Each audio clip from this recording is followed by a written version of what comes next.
ভিক্ষাবৃত্তিও যে একটি শিল্প হতে পারে সেটি দেখিয়েছে পাকিস্তান। দেশটিতে ভিক্ষুকদের বাৎসরিক আয়ের কথা শুনলে আপনি হয়তো অবাক হবেন।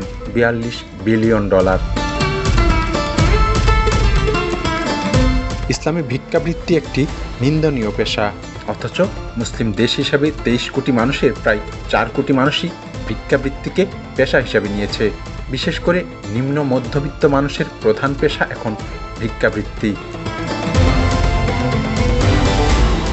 শুধু যে নিজ দেশে ভিক্ষা করে তা কিন্তু নয়, বিদেশেও একে পেশা হিসাবে চালিয়ে যাচ্ছেন তারা।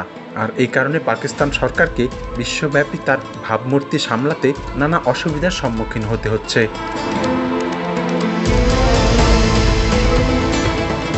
সৌদি আরব সহ মধ্যপ্রাচ্যের বিভিন্ন দেশে হরহামেশাই দেখা মেলে পাকিস্তানি ভিক্ষুকের। হজ বা বিভিন্ন দেশে ভ্রমণ করতে গিয়ে একে পেশা বানিয়ে ফেলেছে তারা। পাকিস্তানের সংবাদ মাধ্যম ডনের একটি প্রতিবেদন অনুযায়ী পাকিস্তানের জনসংখ্যা 23 কোটি, যার মধ্যে 3.8 কোটি পেশাদার ভিক্ষুক। একজন ভিক্ষুকের জাতীয় গড় আয় প্রতিদিন 850 পাকিস্তানি রুপি। এই ভিক্ষুকেরা প্রতিদিন 42 বিলিয়ন রুপি ভিক্ষা পান বলে জানা গেছে। বার্ষিক 117 ট্রিলিয়ন রুপি।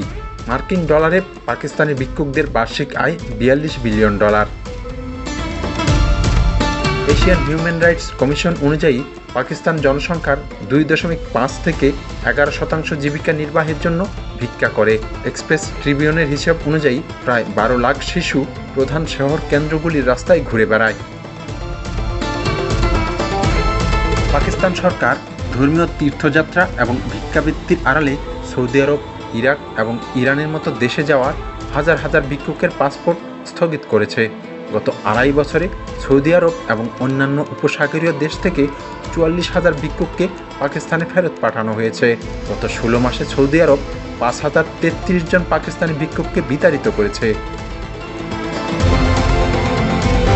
পাকিস্তানের স্বরাষ্ট্রমন্ত্রী মহসিন নকভি জাতীয় পরিষদে এই তথ্য প্রকাশ করেছেন। পাকিস্তানের বিরুদ্ধে ভিক্ষুকদের বিদেশে পাঠানোর অভিযোগ রয়েছে। মন্ত্রী নিজেই সংসদে এটি স্বীকার করে উদ্বেগ প্রকাশ করেছেন।